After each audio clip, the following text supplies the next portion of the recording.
धनतेरस की हार्दिक शुभकामनाएं।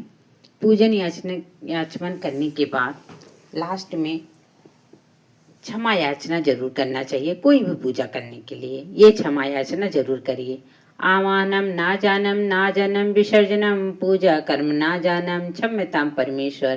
मंत्रहीनम क्रियाहीन भक्तिहीनम सुरेश्वर मया यत् पूजितं देव परपूर तदस्तु मे। अपराध सहस्राणि क्रियन्ते अर्निशं मया दशोऽयमिति मां मत्वा क्षमस्व परमेश्वर।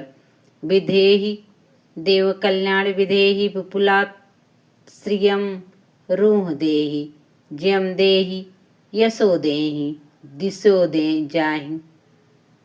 यस्य स्मृता च नमोक्त्वा तपो यज्ञ क्रियादिषु न्यून संपूर्णया याति सद्यो वंदे तम च्युतम। अनेक ध्या विधियोपचार द्रव्याकृत पूजनम श्री धन्वंतरी देव प्रीत्याम श्री धन्वंतरी देवार्पणम अस्तु।